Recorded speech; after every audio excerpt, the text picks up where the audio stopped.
Well, there's no denying this is an extremely challenging time for small business owners. Staff are being forced to work from home, companies are shutting up shop, many being left out of pocket, all while struggling to hang on to their employees. With the economy in an unprecedented freefall, what can we be doing to help small businesses survive? For more, we're joined by Mark Bouris, live from Sydney. Mark, good morning to you. Thanks for joining us. Running your own business it would be unbelievably stressful at the best of times. Have you ever seen anything like this before? How do you compare it to something like the GFC? How do you get your head around it? Well, the GFC was a financial crisis, so it was more affecting the banks and the flow of money. This is sort of a consumer GFC, if I could put it that way. It's more driving into the behaviours of consumers and small business owners. So in terms of intensity, I would say this is the 9/11 plus the GFC all put into one, and it's very confusing and no one knows how to solve it. Right, and not for some time too. Yesterday, Prime Minister Scott Morrison warned this could go on for another 6 months. It seems inconceivable, but that's what they're saying. You speak to hundreds of thousands of small businesses online through your platform Mentored each and every day. What's the feedback you're getting from those small businesses, Mark? It seems to be the biggest impact right now is how do I supplement my revenues? So most small businesses run month to month. In other words, this month's income will give them another month of life, but they've still got the expenses. So they're trying to work out how they can fix up the gap between the day that this all gets solved. In other words, the medical issue gets solved. And they all take the view that it'll be a 6-month period after which this will get solved. So things will be back to normal. But how do we solve that? How do we survive that 6-month period? In other words, where do we get the money from to survive for that 6 months? Is it going to be from the government? Is it going to be from the banks? Is it going to be a result of banks saying to me I don't have to pay my mortgage, my landlord saying to me I don't have to pay rent? And how do those entities get compensated? So the confusion lies in where is the cash going to come from to survive the next 6 months. What can we do to help our local business owners? And here is the dilemma. On one hand, you want to go to the local pizza joint, or you want to go to the bar and you want to do that. But on the other hand, at an emotional level, you don't want to go out if you don't feel safe. Well, I accept the emotional level. I mean, I don't think you should go out if you don't feel safe. You should stay at home. You should feel safe no matter what. But I think also that you've got to accept that in your local region, wherever you live, in your neighbourhood, there are organisations up there who ordinarily you'd probably drive past and you go to the big shopping centres. Maybe what we've got to start to do is start to say, well, let's look after at least our local neighbours, our neighbourhood shops, our neighbourhood providers, our neighbourhood service people, etc., like plumbers, electricians, whoever's in a neighbourhood. Make a big thing of looking after neighbourhood people. So start looking up who in your neighbourhood is someone that you could use to get something fixed that needs to be getting fixed, that you haven't fixed for a long time. It could be some plumbing issue, electrical issue, it could be some carpentry, some woodwork, etc. Then when it comes to buying, if your local newsagent, your local butcher, your local baker, your cafe, etc., go and get your hair fixed if the hairdressing salons are still open. I don't know if they are.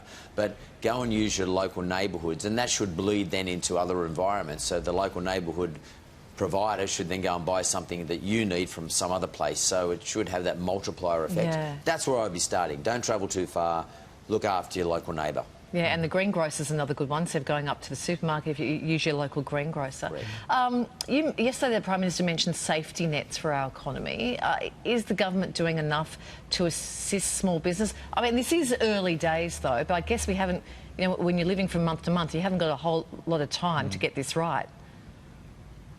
Yeah, well, look, this is one occasion where I do feel sorry for the government. I mean, this is all brand new territory, like globally. No one in the world knows really what to do, and it's changing every single day, so you're reassessing every day.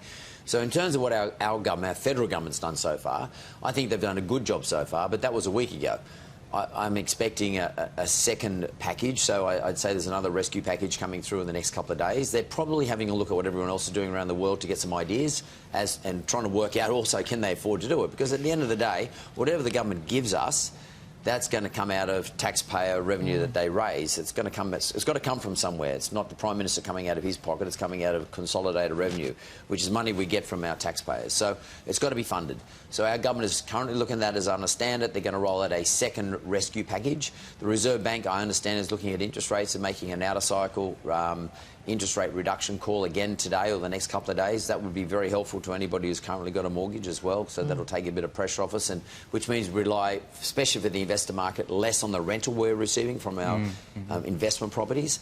So I think they're two good initiatives. If you ask me to assess the government's initiative so far, I think it'd be unfair to do that, because I think it's moving so fast that the government is sort of playing catch-up all the time, but they're only days behind. Maybe we look at this in a month's time and see how well they fared, but they can only do as well as their balance sheet allows them to. Australia, by the way, has been named as one of the most likely countries in the world to have access to capital, along with Germany, to fix this problem. So Australia's current situation is very, very good relative, balance sheet-wise, relative to the rest of the world. So we have actually got some headroom. The Australian government's got some headroom to borrow money to actually pay for the sorts of things, or give relief to the sorts of areas we need to give relief to. So I expect something really positive to come out in the next couple of days. OK. Now, Mark, some restaurants and cafes are switching to home delivery, changing the way they do business. Small business now has to be nimble, have to think on their feet. And I guess, to a degree, restaurants and cafes can do that, but other businesses don't have a home delivery option, or there's no other way they can twist and turn. But businesses now need to adapt. That's important, isn't it? You know what?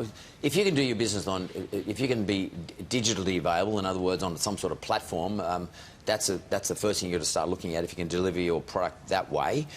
If you're a hairdresser, for argument's sake, you've got to close your hairdressing salon, well, maybe you pick your top 10 clients who can afford it and start to offer them an in-home service and sort of say, look, if I charge you $100 for a hair styling, whatever it is, I'll come. Would you be prepared to pay $200 if I come to your home and I spend an extra half an hour doing it?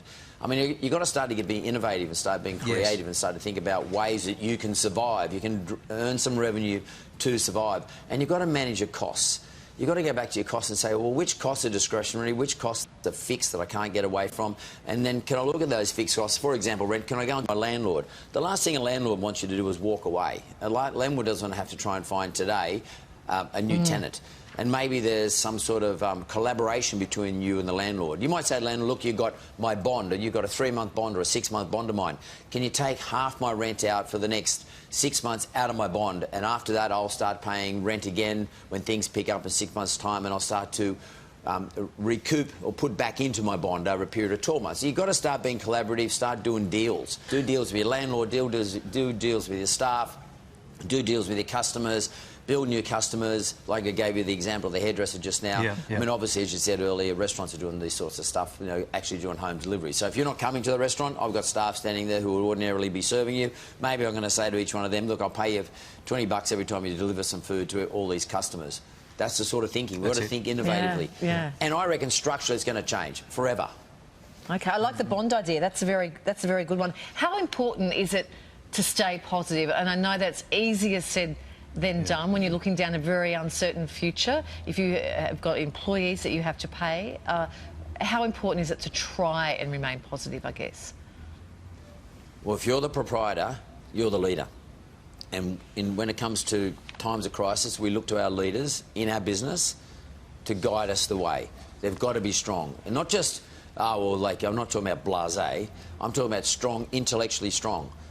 Lead by example. Come up with innovations, sit around with everybody and talk and debate the issues, and how can we get ahead here, and how can we trim the sails or trim the cloth to suit the revenues that are coming in, and what do I do later on down the track when things change? How do I reward everybody down the track for being there and actually sort of staying with the ship and staying with us and sort of, you know, pushing forward and being positive themselves?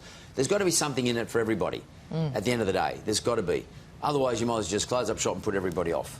And that's not an option. That should not be an option. Yeah, as tough as it is for people to see that this will finish one day, right? It will be over one day, and we've got to stay strong and stay positive where we can, stay nimble in business. Mark, thank you very much. Appreciate your time, as always. You're welcome. See you guys. Great advice. Thanks, Mark. For more information, you can head to mentored.com.au, and, of course, we'll have all the details up on our website. Mark Bouris there.